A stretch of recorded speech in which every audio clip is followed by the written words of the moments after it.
Mercredi, le Canard enchaîné révélait qu'une note interne au ministère de la Défense réclamait des services la plus grande vigilance, car aux abords des enceintes militaires, on chasse le Pokémon. Autant dire que la folie du jeu de réalité augmentée Pokémon Go va jusqu'à menacer la sûreté nationale.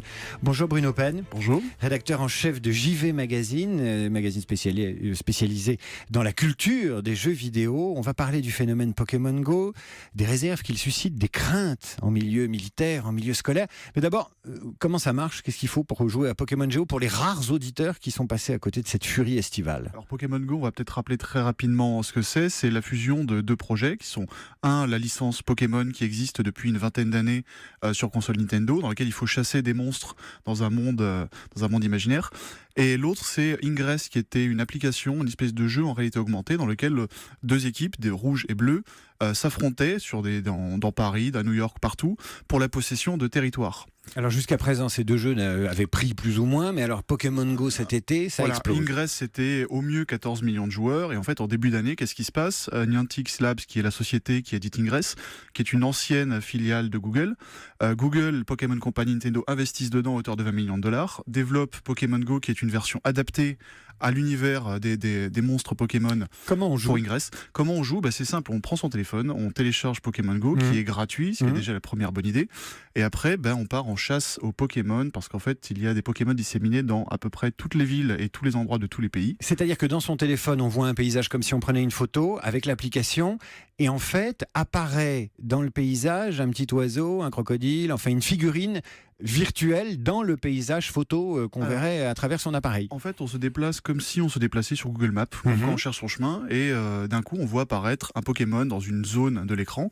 On appuie dessus, et là, le Pokémon apparaît en réalité virtuelle, en surimpression du paysage, et donc on peut l'attraper en lançant ce qu'on appelle des Pokéballs, c'est-à-dire des espèces de petits pièges en fait pour l'attraper. On le chasse, et en fait, tout le but du jeu, c'est d'attraper les 150 Pokémon et de prendre possession de points qui sont des espèces d'arènes en fait, qui sont disséminées partout dans le monde. Il y a des Pokémon à Europe 1 ou pas? J'en ai pas vu. Enfin, il y en a en théorie, mais j'en ai pas vu. Ça se chasse dans tous les endroits, sous la Tour Eiffel, dans tous les endroits du monde. On a vu ces foules cet été se précipiter à la chasse aux Pokémon. Mais ce qui a attiré mon attention et déclenché mon invitation, c'est que cette semaine, j'ai vu les militaires dans le Canard enchaîné, une note qui dit faites gaffe, aux alentours des casernes, les gens chassent le Pokémon. Comment vous interprétez cette crainte au plus haut niveau vis-à-vis de ce jeu et de son engouement? Déjà, il y a le phénomène d'état d'urgence. Tout le monde le sait, on est dans une période un petit peu spéciale. Et Pokémon Go a été lancé cet été. Donc c'est vrai qu'il y a eu une peur probablement des pouvoirs publics d'avoir des mouvements de foule possiblement incontrôlés. Et on a vu le cas par exemple en Indonésie d'un Français qui a pénétré une base militaire indonésienne sans le savoir apparemment, juste parce qu'il cherchait un Pokémon rare qui était disséminé sur la base.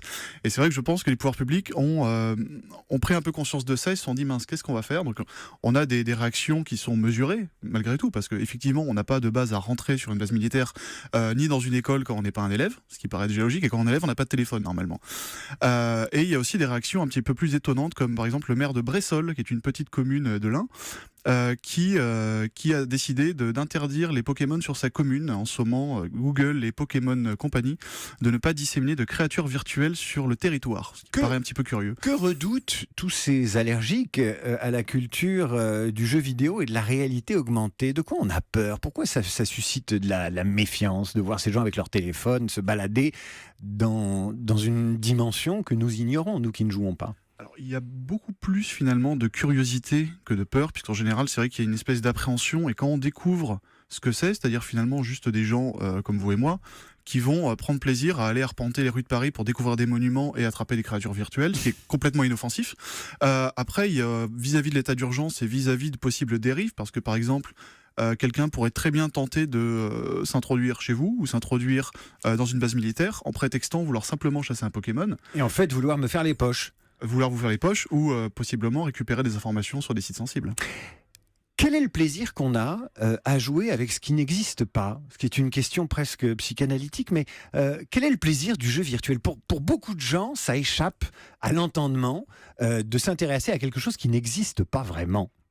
Il n'y a pas vraiment de raison à ça. Enfin, quel plaisir on a à se projeter dans un univers imaginaire d'un livre ou d'un film. C'est à peu près la même chose. Pokémon, ça a malgré tout un effet doudou qui est extrêmement fort. C'est une licence qui a 20 ans.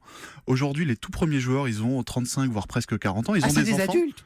Ah ben, il y a beaucoup d'adultes qui jouent à ça. Ah, moi je pensais que c'était des mômes qui jouaient à Pokémon Go. Ah non, moi en venant ce matin dans les locaux d'Europe 1, je suis passé sur Avenue Foch et j'ai vu un groupe de joggers qui avaient entre 40 et 10 ans, qui avaient leur brassard avec Pokémon Go allumé, parce que dans le jeu, quand on court et qu'on se déplace, on emmagasine des kilomètres qui permettent de faire éclore des œufs, qui permettent d'avoir des Pokémon. Et en fait, finalement, c'est très simple, parce que c'est une manière de se déplacer. C'est vrai qu'on reproche toujours aux joueurs, quel que soit leur âge, de rester chez eux. C'est une culture qui est encore très mal vue, alors que on passe une journée à regarder une série, c'est bien vu, on passe une journée à jouer à un jeu vidéo, c'est mal vu. Et là, finalement, on les fait sortir. Comment ça va évoluer ? Pourquoi ce jeu a explosé cet été, alors que les tentatives d'en faire des comparables avant, pourquoi ça marche maintenant ? Qu'est-ce que ça dit de la société en fait ? Il y a déjà un effet de mode. Deuxièmement, il y a le fait que c'est une licence extrêmement connue. Enfin, tout le monde connaît Pokémon, même si on n'y a jamais joué. Et il y a un effet de curiosité. Le jeu est gratuit, il suffit de le télécharger, d'essayer. Et il suffit qu'un collègue de boulot ou qu'un copain de classe vous propose le lendemain matin de partir en chasse à 9h du matin, d'aller marcher 1 heure. Évidemment, on a envie de le faire. Là, on est dans le jeu. Il peut y avoir des développements éducatifs, marketing, commerciaux. La réalité augmentée va tout envahir. On va se retrouver à chasser comme ça, mais pas pour jouer, mais pour faire autre chose. Alors, la réalité augmentée, c'est quelque chose qui existe depuis un bon moment. Enfin, dès l'apparition des smartphones, on l'a vu apparaître avec des applications qui permettaient de localiser les bouches de métro, par exemple, ou des petits commerces. Là, c'est en train de prendre une dimension autre. Notamment, il y a un projet de Microsoft qui s'appelle HoloLens, qui permet d'avoir des lunettes qui permettront par exemple de se connecter à Skype pour, si on veut réparer son évier qui a une fuite, de faire apparaître une petite fenêtre qui permet au plombier de vous expliquer où réparer les choses sans se déplacer. Eh ben dis donc, il va falloir faire attention à pas tomber dans les bouches d'égout à force de regarder son téléphone. J'ai eu des accidents. Et de chasser le Pokémon. Bruno Pen, merci d'être venu sur Europe 1. Chasser les idées reçues sur Pokémon Go. Je rappelle que vous êtes le rédacteur en chef de JV Magazine, qui va consacrer le 15 septembre tout un dossier à cette furie Pokémon Go. Merci à vous.